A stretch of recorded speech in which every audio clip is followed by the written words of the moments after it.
Esta tercera parte del Gran Escape la he titulado Amo a Cristo, pero me gusta también el mundo. Yo sé que muchos ahorita estamos anotando y eso, pero la neta, la verdad, cuando hay inmadurez en nuestros espíritus en una etapa de nuestras vidas, vamos a vivir así. Amamos a Cristo, pero también queda una atracción y a veces hasta un deseo de ser seducidos por el mundo. ¿Por qué? Porque creemos que todavía merece la pena y tiene valor. ¿Cómo podemos escapar nosotros de ese pensamiento incorrecto? Tenemos que amar a Cristo, porque vamos a quedar, no se puede servir a dos señores. Ahora, tenemos que entender, y creo que estos días, más que entenderlo, lo hemos recobrado. Ya lo entendíamos, pero nos ha ayudado a afianzarlo. Hay cosas que son incompatibles por naturaleza. Querer asociarlas resulta en catástrofe. Hay cosas que son incompatibles. Simplemente no puede ser. Y ya, se acabó. Así de sencillo.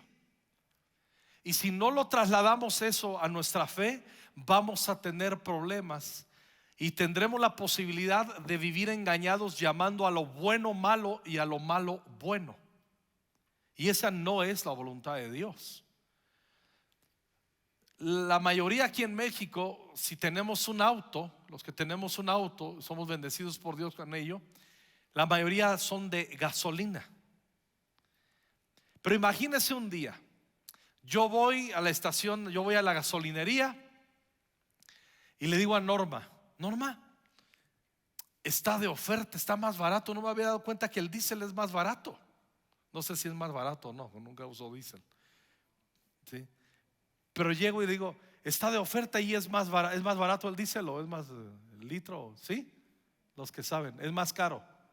Pero que ese día yo llego y digo: está más barato, mira, y rinde más, tiene esa peculiaridad que hace rendir más kilómetros. Y yo le digo a Norma: le voy a poner diésel al carro, va a funcionar mejor.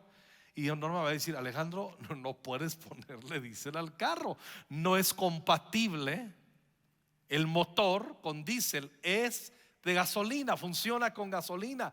Pero yo me monto a mi macho y le digo: no, lo que pasa es que tú no estás pensando en la economía y haciendo números y haciendo cálculos. Yo le puedo traer una demostración matemática que vamos a avanzar muchos más kilómetros si al motor le pongo diésel. Y ella me va a decir: me diste una cátedra matemática, pero hay un problema de raíz. Aunque me quieras convencer, no es compatible el motor con el diésel.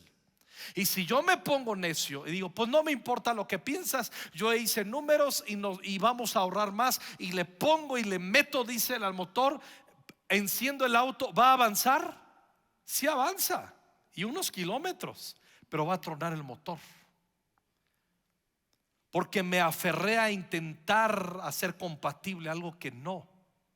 Y hay asuntos, hay cosas que son incompatibles por naturaleza. Querer asociarlas, como he dicho, resulta en catástrofe. Es imposible que la pureza cristiana y el mundo formen alianza y hagan una yunta. Deuteronomio 22:10: no harás con una yunta compuesta de un buey y un burro. Son incompatibles. Sencillamente no se puede. Y nosotros, como hijos de Dios, debiéramos entender categóricamente: no puedo asociarme con el mundo. Cuando hablo asociarme, hablo de hacer alianzas, y hablo de pactos, y hablo de convertirme, hablo de hacerme al mundo. En 1 Corintios 5, en mi carta les escribí que no anduvieran en compañía de personas inmorales.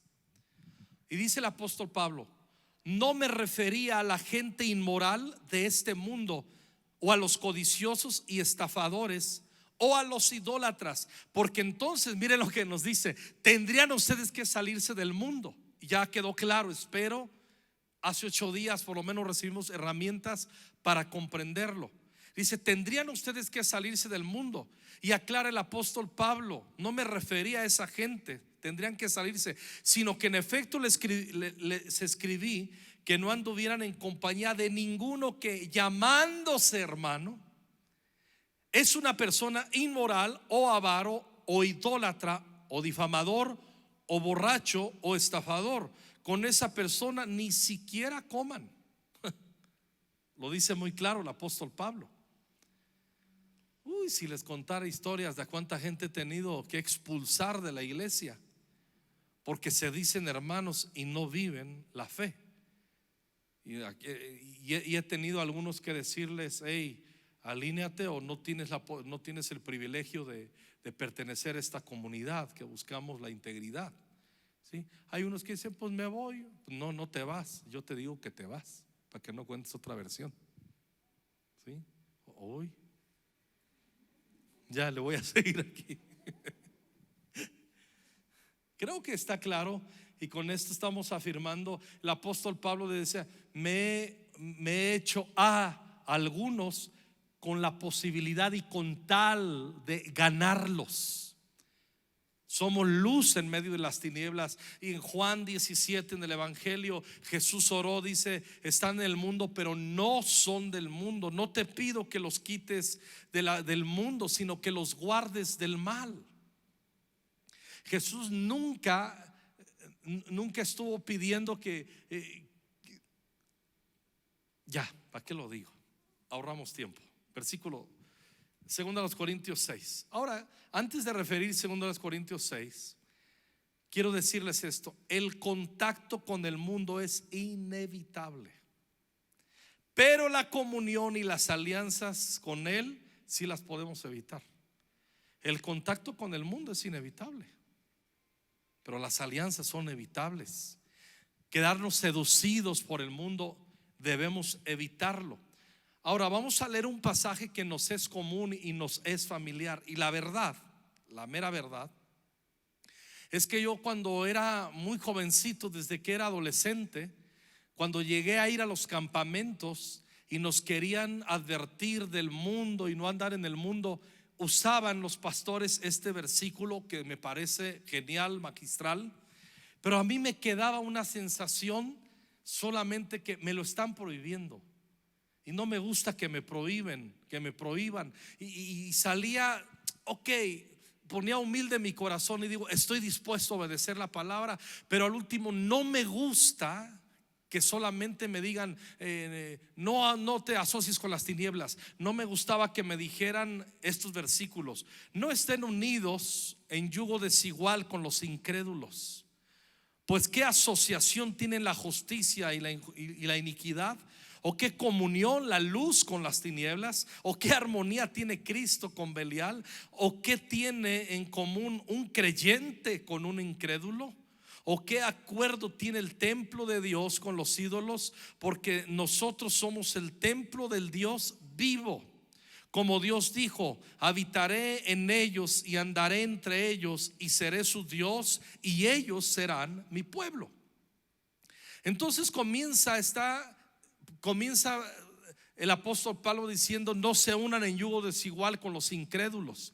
Y luego comienza a hacer algunas preguntas confrontativas con la iglesia de Corinto. Y podríamos detenernos y hablar muchos contextos, pero noten bien que en estos versículos le dice unidos, aparece la palabra unidos, asociación, armonía, comunidad y acuerdo. Y él lo que está diciendo, no pueden ser unidos, no pueden tener asociación, armonía, comunidad y acuerdo con el mundo. Y les decía que yo escuchaba eso cuando era jovencito y decía, ok, y a donde más alcanzaba es porque somos el templo de Dios. Pero esa sensación estoy seguro que la estoy diciendo, y muchos de ustedes en su corazón dicen, pastores, que a mí me parece igual.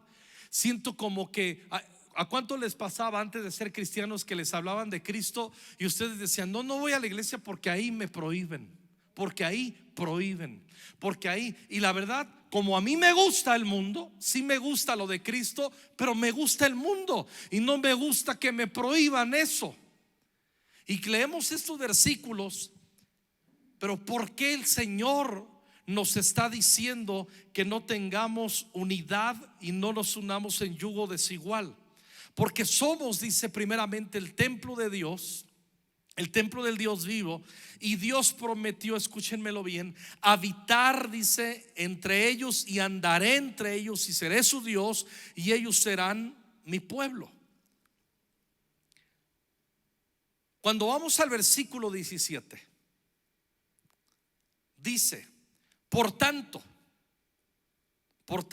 salgan de en medio de ellos y apártense. Recurso que usamos hace 8 días. Apártense, dice el Señor, y no toquen lo inmundo, y yo los recibiré. Por tanto, el por tanto le antecede a que somos templo de Dios y que Dios habita en medio de nosotros. Si apreciamos esto que dice la Escritura, entonces vamos a procurar salir, y dice: no toquen lo inmundo, y dice algo más profundo: yo lo recibiré. Espérame, cuando salieron de Egipto ya tenían comunión con Dios. Ya Dios había manifestado la gloria a favor de su pueblo, librándolos de Egipto, de las plagas, abriéndoles el mar. Adelante les abriría el mar. Pero ¿por qué está diciendo el Señor: yo lo recibiré? Habla de plantarnos en un lugar de mayor comunión, porque dice el 18: yo seré un padre para ustedes y ustedes serán para mí hijos e hijas, dice el Señor Todopoderoso. Ahora está diciendo el Señor: voy a habitar entre ustedes, los voy a acercar más a mi corazón, quiero tener una comunión más profunda. De hecho, en Éxodo 17 tú vas a ver que el llamado es que Dios los apartó para que fueran un reino de sacerdotes y gente santa. Sacerdotes habla de que tienen comunión con el Señor, y gente santa que son peculiares, que no piensan igual que los demás, que no viven igual que los demás, que no practican las mismas indecencias e inmoralidades que los demás. Entonces esa es la voluntad de Dios, era la voluntad de Dios para Israel, y esa es la voluntad en Cristo Jesús para los que hemos creído en Él. ¿Voy bien hasta ahí? Avanzo. Yo los voy a recibir. Yo voy a ser padre y ustedes van a ser hijos e hijas. Vamos a ir más profundo en el tema.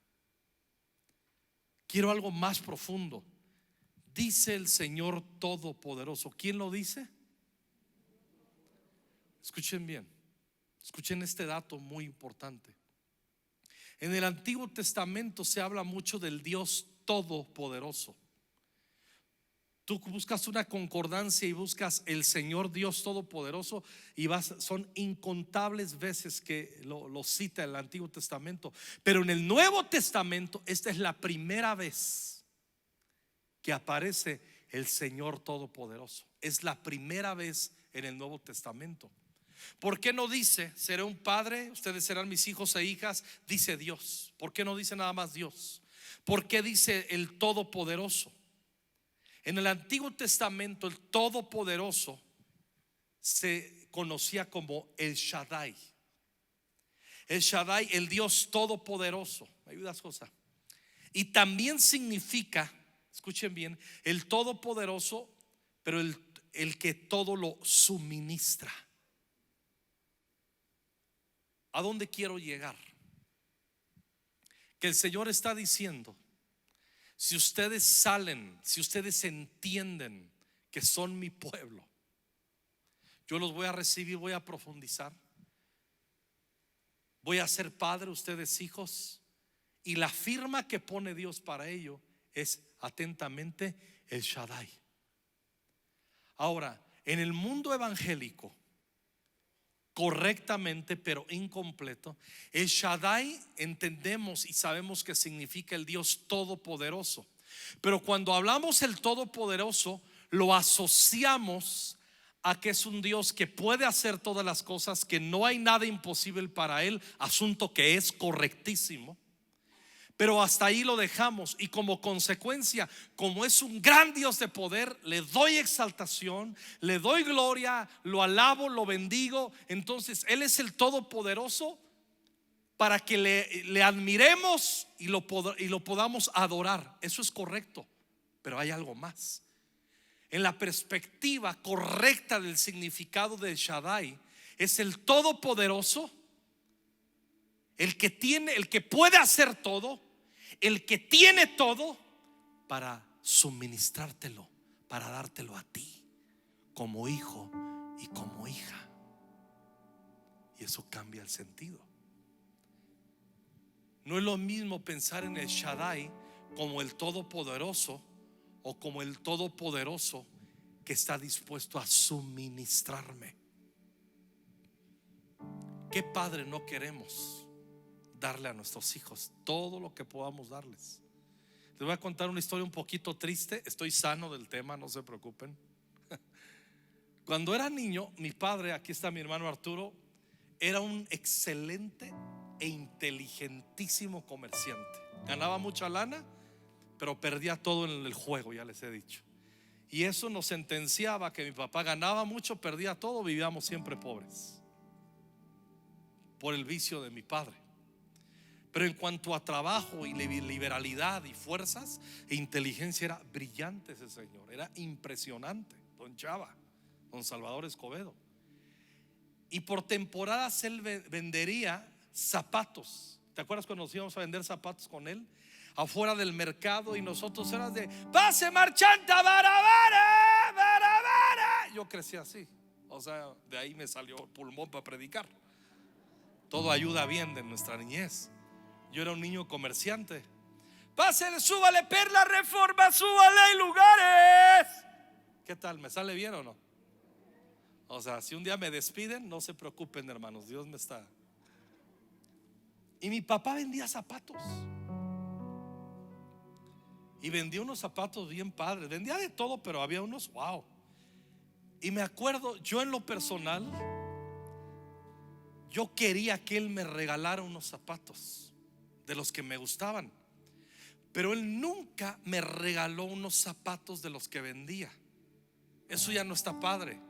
Pero hay algo que dañaba más, que si llegara alguien con necesidad, él podía agarrar los zapatos que yo quería y se los daba al prójimo, y a mí me dejaba sin nada. Aprendí, él me enseñó indirectamente, no lo hizo bien, a ser generoso. Era súper generoso ese señor. Y cuando yo iba a necesitar zapatos, en vez de darme uno de los que me gustaban, de los que vendía ahí, me llevaba al mercado y nos vestía con zapatos de llanta. ¿Te acuerdas? Le llamaban zapatos. ¿Alguien usó zapatos de llanta? De esos de los zapatos que usaban los pobres, de los pobres, de los pobres. Toda mi niñez yo crecí con esos zapatos. Imagínense, yo era el niño más guapo de la clase y el más inteligente. No, de veras. Bueno, ya, lo de inteligente déjenlo atrás. Y me daba una vergüenza usar esos. Y si me gustaba una niña, no podía porque tenía complejos y tenía que esconderme, porque no me gustaba que vieran mis zapatos tan horribles, los zapatos más feos. Y mi papá vendía unos bien lindos que no era capaz de dármelos. Se pasó el viejo. No, la verdad ya lo perdoné. Pero Dios no es así. Dios no es un padre así. El Shaddai no es así. Él es todopoderoso para ti y para mí. Él, cuando dice yo soy el Shaddai, está diciendo yo tengo todo el poder.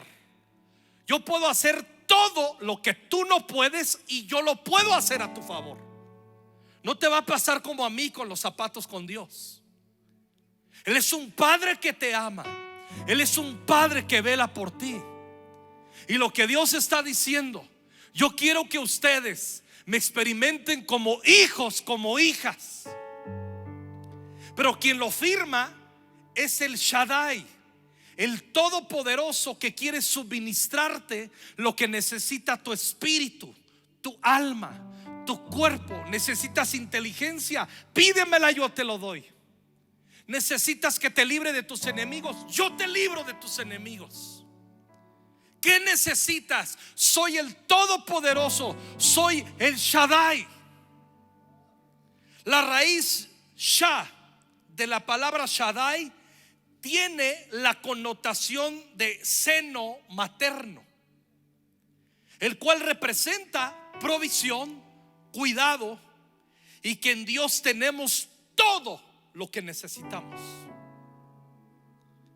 Entonces ya entiendo el contexto cuando dice: no os unáis en yugo desigual con los incrédulos.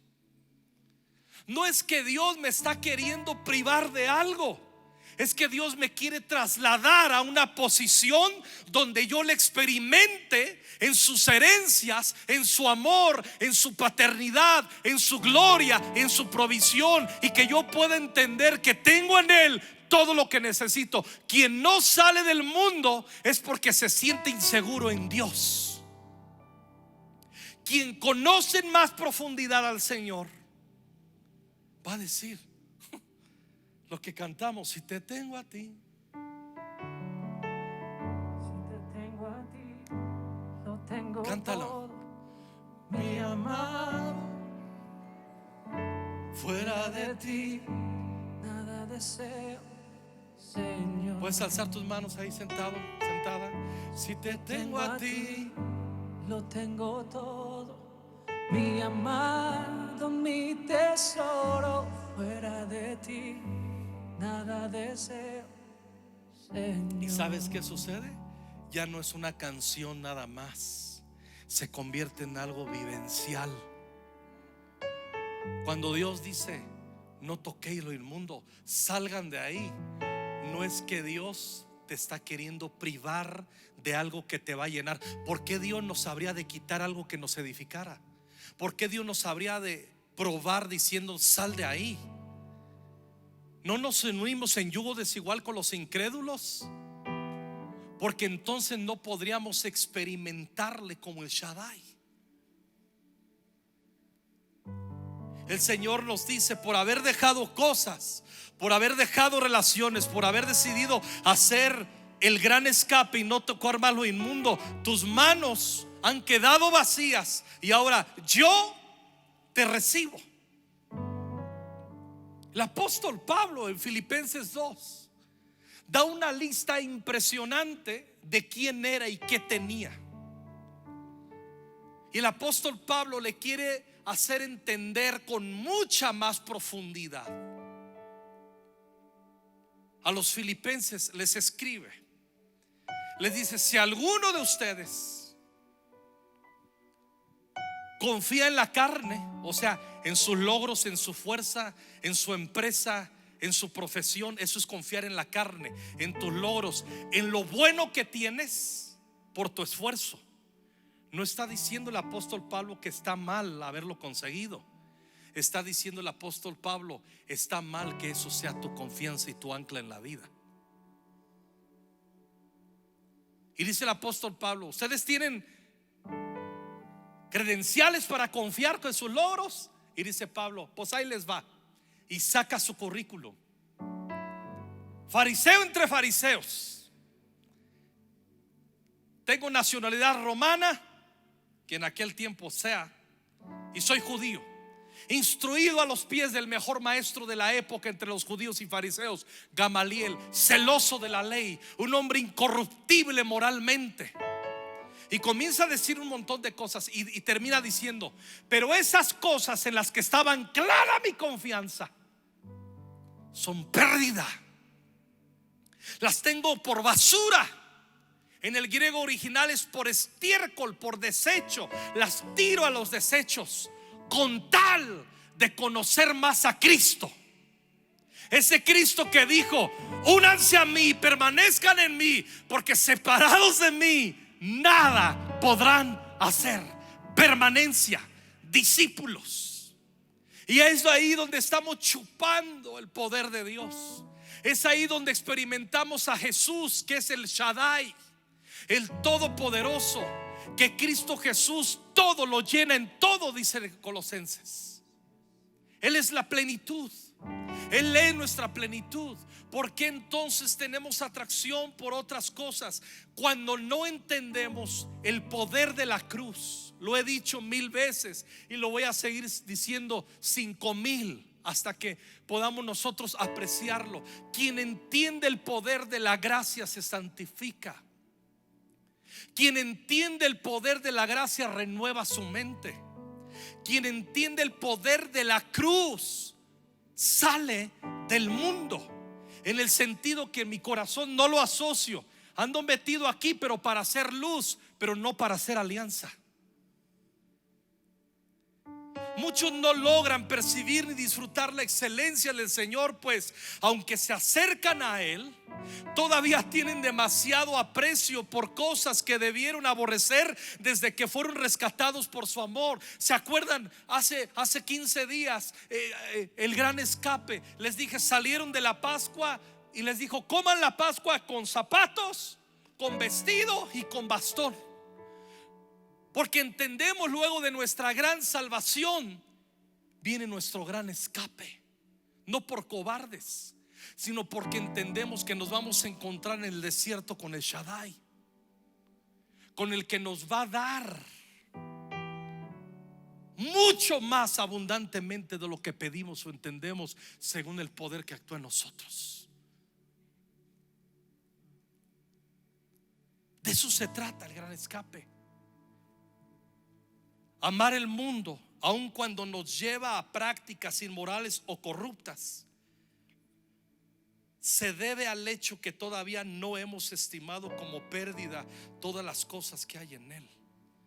Por eso a muchos les gusta el mundo, aunque son cristianos, porque no has contemplado la belleza de Cristo, no has probado a Cristo, no te has atrevido a salir y dice: y yo le recibiré.